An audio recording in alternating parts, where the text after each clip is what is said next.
Hi hello അസ്സലാം വലൈക്കും കൂട്ടുകാരെ. അപ്പം നമ്മൾ നനച്ചുകുളിൻ്റെ തിരക്കിലാണ് കേട്ടോ. അപ്പോൾ ഞാനേ എല്ലാ കൊല്ലം അല്ലെങ്കിലും ഫ്രിഡ്ജ് എപ്പോഴെപ്പോഴും നമ്മൾ വൃത്തിയാക്കണതിന് ഉള്ളു ഒന്ന് തുടച്ചുങ്ങാണ്ട വൃത്തിയാക്കൽ എല്ലാ വർഷവും ഇൻഷാല്ല. ഞാൻ നോമ്പിൻ്റെ അന്നാണ് പിന്നെ ഫ്രിഡ്ജിൻ്റെ കറണ്ട് കണക്ഷൻ വേറെടുത്തിട്ട് മൊത്തത്തിൽ നമ്മളെ ഫ്രിഡ്ജിലുള്ള എല്ലാ സാധനങ്ങളും അഴിച്ച് മാറ്റി കുഞ്ഞാണിയാക്കെയാണ് ഇപ്പോൾ ഇത് കഴുകാൻ കൂടുന്നു കേട്ടോ. ഞാൻ പറഞ്ഞു നിങ്ങൾ കഴുകി, ഞാൻ വീഡിയോ എടുക്കട്ടെ ഇറങ്ങാണ്ട്.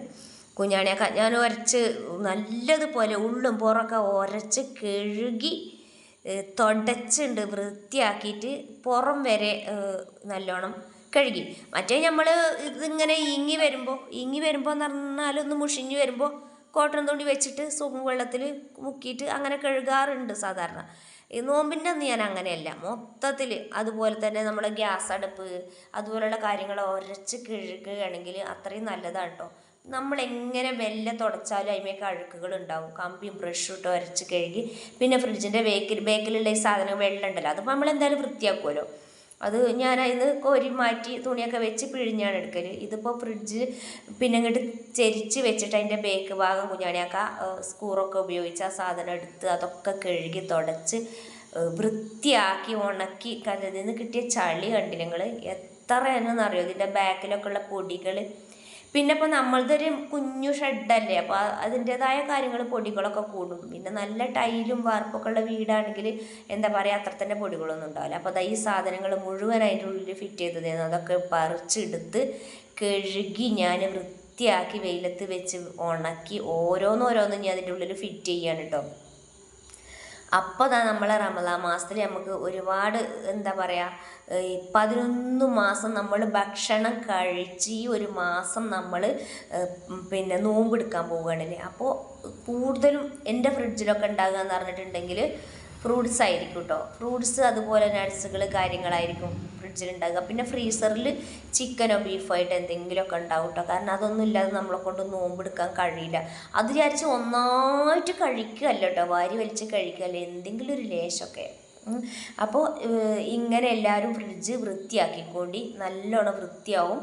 എന്നിട്ട് പിന്നെ തുടച്ച് വൃത്തിയാക്കിയിട്ട് പിന്നെ നമ്മൾ ഫ്രിഡ്ജ് വൃത്തിഹീനമാകാതിരിക്കാൻ നമ്മൾ ചെയ്യേണ്ട കാര്യം എന്താണെന്നറിയാം.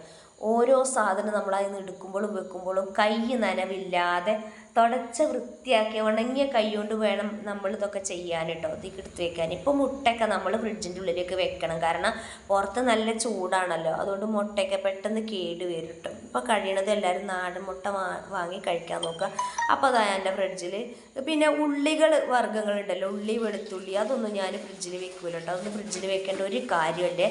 പിന്നെ അതാ ഞാൻ ഗ്യാസ് അടുപ്പ് അതിമൊന്ന് ഇങ്ങോട്ട് പറിച്ചെടുത്തിട്ട് ആ ബർണറൊക്കെ ഉണ്ടല്ലോ അതൊക്കെ അതിമൊന്ന് എടുത്ത് നല്ലോണം ഉള്ളും പുറം അതിൻ്റെ ഉള്ളിലേക്ക് വെള്ളമാവാതെ ഉള്ളും പുറമൊക്കെ നല്ലതുപോലെ കഴുകി വൃത്തിയാക്കി ഉരച്ചെടുക്കും. അപ്പോൾ നമ്മൾ കുക്ക് ചെയ്യുമ്പോൾ നമ്മളെ ഗ്യാസുമൊക്കെ നല്ല എണ്ണയും ഒക്കെ തെറിക്കും.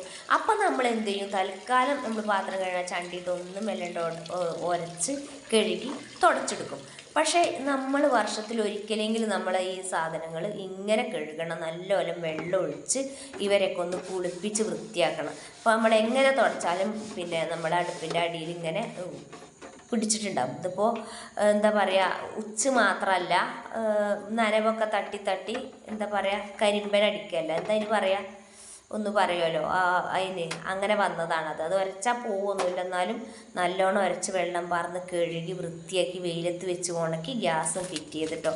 പിന്നെ ഇന്നത്തെ പണി എന്ന് പറഞ്ഞിട്ടുണ്ടെങ്കിൽ പെരുംജീരകം. എനിക്ക് കൂടുതൽ റമദാൻ മാസം പെരുംജീരകം ഇഷ്ടം പോലെ വേണം കേട്ടോ.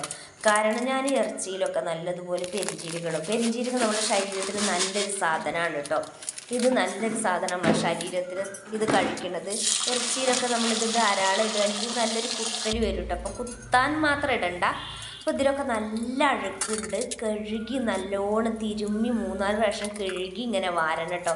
നല്ല കറുത്ത ചളിയാണ് നമുക്ക് ഇതിൽ നിന്ന് കിട്ടുക. ചില ആളുകൾ കടയിൽ നിന്ന് പാക്കറ്റിലായാലും തൂക്കി വാങ്ങുന്ന പെരുംജീരകമായാലും അതുപോലെ അങ്ങോട്ട് കറിയിലിടും. അങ്ങനെ ഒരിക്കലും ചെയ്യരുത്. ഈ പെരുംജീരകമൊക്കെ അവർ ഇത് എടുത്തിട്ട് അവിടെ ഇവിടെയൊക്കെ ഇട്ടുകൊണ്ടാണ് ഉണക്ക പൂച്ച കയറും പാമ്പ് കയറും പട്ടി കയറും ഒക്കെ ചെയ്യും കേട്ടോ. നായ്ക്കളൊക്കെ ഇതിൽ കൂടെ ഓടിയിട്ടുണ്ടാകും. അതുകൊണ്ട് നമ്മൾ നല്ല വൃത്തിയാക്കിയിട്ട് വേണം നമ്മൾ കഴിക്കാൻ. എന്നിട്ട് നമ്മൾ വല്ല പാത്രത്തിലിട്ട് ഉണക്കി സൂക്ഷിച്ച് വെക്കുക. കുറച്ച് നമ്മൾ പൊടിച്ച് വെക്കണം കേട്ടോ. അപ്പോൾ നമുക്ക് രണ്ട് വിധത്തിൽ പൊടിച്ച് വെക്കാം. ഒന്ന് തരിതരിയായിട്ടും പൊടിച്ച് വെക്കാം, ഒന്ന് നൈസായിട്ടും പൊടിച്ച് വെക്കാം കേട്ടോ. അപ്പോൾ ബീഫ് വരട്ടണീക്കൊക്കെ നമുക്ക് എന്ത് ചെയ്യാം, തരിതരിയായിട്ട് പൊടിച്ചത് ചേർക്കാം. പിന്നെ കറിയൊക്കെ വെക്കണേക്ക് നൈസായിട്ട് പൊടിച്ചതും ചേർക്കാം കേട്ടോ. അപ്പോൾ അതിനാണ് ഇത്ര അധികം പെരിഞ്ജീരകം ഞാൻ വാങ്ങിയിട്ടുള്ളത്.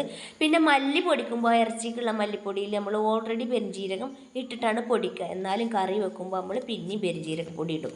പിന്നെ ഞാൻ ഉള്ളിയൊക്കെ ഫ്രിഡ്ജിൽ വെക്കാറില്ല. ഉള്ളിയൊക്കെ വെക്കാനാണ് ഇങ്ങനെ ഒരു കൊട്ടകൾ കേട്ടോ. ഇതിങ്ങനെ അട്ടിയായിട്ട് വെക്കുന്നതാണ്. ഇപ്പം ഞാൻ വീഡിയോ എടുക്കാൻ വേണ്ടിയിട്ട് കാണിക്കുകയാണ്. ഇതൊക്കെ ഞാൻ തേച്ച് കഴുകി വെയിലത്ത് വെച്ച് ഉണക്കി നോമ്പിനുള്ള സാധനങ്ങൾ എന്ന് പറയാൻ വെല്ലുള്ളി പിന്നെ വേറെ വാങ്ങേണ്ടി വരും.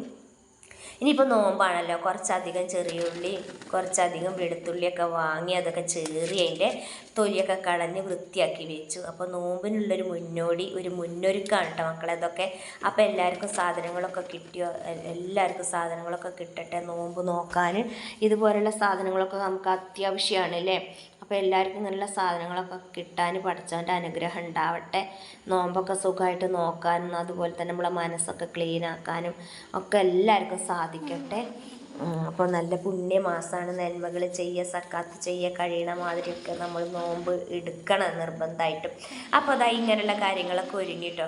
അപ്പോൾ ഇന്ന് കുറേ പണികൾ എടുത്തിട്ടുണ്ടോന്ന്, പിന്നെ അധികമൊന്നും ഞാൻ കാണിച്ചു തന്നിട്ടില്ല. ഈ സ്റ്റാൻഡൊക്കെ ഗ്യാസ് വയ്ക്കണ സ്റ്റാൻഡും പാത്രം വയ്ക്കണ സ്റ്റാൻഡൊക്കെ കഴുകി വൃത്തിയാക്കി. ഇനി നമുക്ക് പള്ളേക്ക് എന്തെങ്കിലും കൊടുക്കണ്ടേ, കാരണം ചോറുന്നുണ്ട് ഉച്ചക്ക്.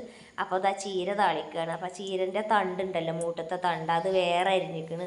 താളിക്കാൻ ഉള്ളി അരിഞ്ഞിക്കണ്. വെളിച്ചെണ്ണ ചട്ടി പാർന്നിട്ട് ചട്ടിയിൽ എണ്ണ ചൂടായിട്ട് നമ്മൾ ഉള്ളി ഇട്ട് കൊടുക്കുക, മൂപ്പിക്കുക. അപ്പോൾ ചീര താളിപ്പാണോ ഇന്നത്തെ സ്പെഷ്യൽ എന്ന് പറയുന്നത്. പിന്നെ മീൻ വാങ്ങിയിട്ടുണ്ട് പൊരിക്കാൻ വേണ്ടിയിട്ട് കുഞ്ഞാണിയൊക്കെ. നോമ്പ് പണി എടുത്ത് ഇപ്പോൾ ചോറൊക്കെ തിന്ന് എല്ലാതും പിന്നെ ക്ലീനായി ആകുമ്പോഴത്തേനും സമയം ഇപ്പം എത്രയാവും അറിയോ? 2 മണിയൊക്കെ ആവും. ചോറൊക്കെ ഭക്ഷണം കഴിച്ച് പിന്നെ റെസ്റ്റ് എടുക്കുകയാണ്. അപ്പോൾ എൻ്റെ വീട്ടിൽ എന്നെ സംബന്ധിച്ചിടത്തോളം ഒരുപാട് പണികളും ചടികളും ഒന്നുമില്ല. എന്നാലുള്ളത് ഞാൻ എല്ലാ വർഷത്തിലും ഫ്രിഡ്ജ് ഇങ്ങനെ ചെയ്യും, പിന്നെ ഗ്യാസ് അടുപ്പ് ഇങ്ങനെ ചെയ്യും. ഇല്ലെങ്കിൽ അവിടെ വെച്ചിട്ട് തന്നെ നമ്മൾ വൃത്തിയാക്കലാണ്. അപ്പോൾ നമ്മുടെ നോക്കുകയാണെങ്കിൽ പിന്നെ ചീരൻ്റെ തണ്ട് ആദ്യം ഒന്ന് വാട്ടിക്കൊണ്ടിട്ടോ. എന്നിട്ടൊന്ന് ഉപ്പിട്ടിട്ട് വാട്ടിയിട്ട് പിന്നെ നമ്മൾ ഇല ഇട്ടാൽ മതി കേട്ടോ. ഇലയും തണ്ടും കൂടി ഒപ്പം ഇട്ടാൽ തണ്ട് വേഗം പെട്ടെന്ന് വേവില്ല, ഇല വെന്തളിയും ചെയ്യും. അപ്പോൾ അതിന് ഇങ്ങനെ ചെയ്യുക. ഈ ഉള്ളിയിലിട്ട് തണ്ടൊന്നാണ് വാട്ടുക. ഇപ്പം നമ്മൾ നോമ്പ് നോക്കാൻ അത്താഴത്തിന് ചോർക്ക് ചീര താളിപ്പൊക്കെ അല്ലേ നമുക്ക് ഇഷ്ടം. ഞാനിവിടെ ചീരയൊക്കെ താളിക്കും കേട്ടോ. ഉപ്പിട്ടിട്ട് വാട്ടിയാൽ നല്ലോണം ഇതൊന്ന് പകുതി മുക്കാൽ വേവാകുമ്പോൾ നമുക്ക് ചീരൻ്റെ ഇല ഇട്ടുങ്ങാണ്ട് പിന്നെ കഞ്ഞിൻ്റെ വെള്ളം ഒഴിച്ചുകൊണ്ട് താളിപ്പ് ഉണ്ടാക്കുക, നാളികേരം അരച്ച കറി ഉണ്ടാക്കുക. അപ്പോൾ എന്നാൽ ഇത് നമ്മളെ വീട്ടിൽ തന്നെ ഉണ്ടായ ചീരയാണ് കേട്ടോ. എന്നിട്ട് കഞ്ഞിൻ്റെ വെള്ളം ഒഴിച്ചു കൊടുക്കുക. എന്നിട്ട് ഇത് തിളച്ച് വരുമ്പോൾ നമ്മളെ ചീരൻ്റെ ഇല അരിഞ്ഞുണ്ടല്ലോ അതിട്ട് കൊടുക്കുക.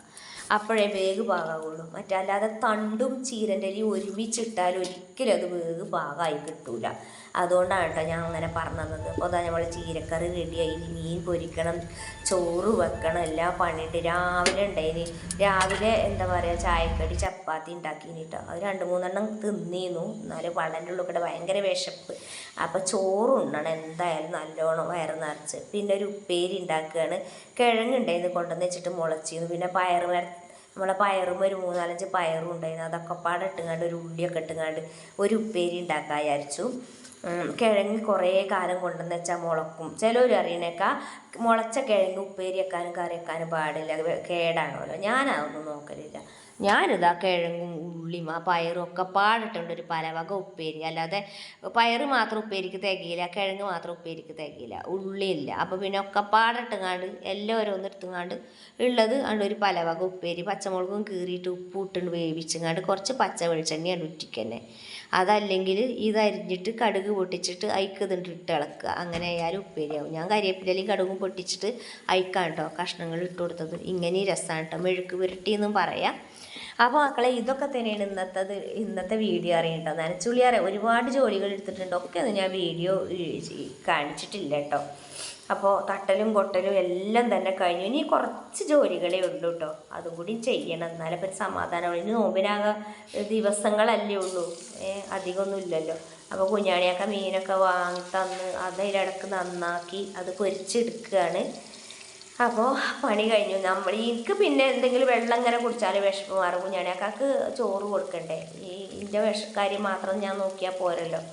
അപ്പോൾ കുഞ്ഞാണിയാക്കാക്ക് ചോറ് കൊടുക്കണം. അപ്പോഴാണ് പെട്ടെന്നൊരു ഗസ്റ്റ് നമുക്കുണ്ട് എന്നുള്ളത് അറിഞ്ഞത്. ഇന്ന് അവധിയല്ലേ, അപ്പോൾ ആ ഗസ്റ്റിനും കൊടുക്കണമല്ലോ. അങ്ങനെയാണ് ഇപ്പോൾ മീൻ വാങ്ങിയ, അല്ലെങ്കിൽ ഞാൻ ഉണക്കൽ പൊരിക്കണം എന്നാണ് വിചാരിച്ചിരുന്നത്. അല്ല ഇപ്പോൾ പിടിച്ചിട്ട് ഇറച്ചിയും ഇതൊന്നും വാങ്ങാനുള്ള ടൈമൊന്നുമില്ല. അപ്പോൾ മീൻ പൊരിക്കുക നമ്മളെ ഫാമിലിയിലുള്ള ഗസ്റ്റാണ് കേട്ടോ. അതുകൊണ്ട് നമ്മളെ സ്വന്തം ആളായതുകൊണ്ട് ഇറച്ചി മീനൊന്നും വാങ്ങണമെന്നില്ല. നമ്മളത് എന്ത് ചമ്മന്തിയും കഞ്ഞിയാണെങ്കിലും സന്തോഷത്തോടെ പിടിച്ചിട്ട് പോകുന്ന ആളാണ് കേട്ടോ. അതുകൊണ്ട് പിന്നെ കുഴപ്പമില്ല. അപ്പോൾ പിന്നെ കുഞ്ഞാണിയൊക്കെ പെട്ടെന്ന് മീൻ ഏതെല്ലാം മീൻകാരൻ വരും ചെയ്തു. അപ്പോൾ കുറച്ച് മീൻ വാങ്ങിയതാണ് കേട്ടോ പൊരിക്കാൻ. ഞാൻ പിന്നെ ഉണക്കൽ പൊരിക്കാൻ വിചാരിച്ചങ്ങാണ്ട് ഉണക്കലൊക്കെ മുറിച്ച് വെള്ളത്തിലിട്ടീന്. അതിപ്പോൾ കഴുകി മഞ്ഞൾ തിരുമ്പി ഫ്രിഡ്ജിക്കാണ് വെച്ചിരിക്കുന്നത്. ഇനിയിപ്പോൾ നാളെ പൊരിക്കാം. നമ്മളെ പ്രിയപ്പെട്ട ഗസ്റ്റ് എത്തിയിരിക്കുന്നു കേട്ടോ. അപ്പോൾ അവർക്ക് നല്ല മീൻ കൂട്ടി കൊടുക്കാനോ പിന്നെ താളിപ്പൊക്കെ നല്ല ഇഷ്ടമുള്ള ആളാണ്. ചീര താളിപ്പ് എല്ലാവർക്കും ഇഷ്ടമാകുമല്ലോ അല്ലേ. അപ്പോൾ എന്തൊക്കെ ഉണ്ടെന്നിട്ട് വർത്താനം, എല്ലാവരും നോമ്പണിയൊക്കെ കഴിഞ്ഞോ, എല്ലാവരും റാഹത്തായോ. ഇനിയിപ്പോൾ പഠിച്ച തമ്പുരാൻ നമ്മളെ ഈ വെയിലിന്ന് നമ്മളെയൊക്കെ ഒന്ന് ഇപ്പം എന്താ കാത്ത് രക്ഷിച്ചാൽ മതിയേനി. അത്രയും വെയിലിന് ചൂടാണ്. കുഞ്ഞു മക്കൾ ചെറിയ കുഞ്ഞു മക്കളെ കൊണ്ട് നോമ്പ് പിടിപ്പിക്കരുത് നിർബന്ധിച്ചിട്ടോ. കഴിഞ്ഞ കൊല്ലമൊക്കെ കണ്ടില്ലേ ഒരു കുട്ടി നോമ്പ് തുറക്കണതിൻ്റെ മുന്നേ അതൊന്ന് ഓർക്കാൻ തന്നെ വയ്യ. അപ്പോൾ അതാ ചോറും കൂട്ടാനും അതിലിടക്ക് ആയിട്ടോ. അപ്പോൾ നമ്മളെ വീഡിയോ ഇത്രയേ ഉള്ളൂ. നമ്മളെ വീഡിയോ ഇഷ്ടമായിക്കണമെങ്കിൽ വേഗം ലൈക്ക് ചെയ്യണം കേട്ടോ. നിങ്ങൾ മറക്കരുത് കേട്ടോ. അപ്പോൾ തന്നെ ലൈക്ക് ചെയ്തോളി വീഡിയോ. പിന്നെന്താ പറയുക, ഇഷ്ടമാകുകയാണെങ്കിൽ ലൈക്ക് ചെയ്യാൻ ബെല്ലൈക്കൺ ക്ലിക്ക് ചെയ്ത് ചെയ്യുക. ഓളൊന്ന് ഓപ്ഷൻ അമർത്താൻ, എന്നാലേ ഞാൻ വിടുന്ന പുതിയ വീഡിയോൻ്റെ നോട്ടിഫിക്കേഷൻ കിട്ടുള്ളൂ കേട്ടോ. അപ്പോൾ വീണ്ടും വരാം. ടാറ്റാ.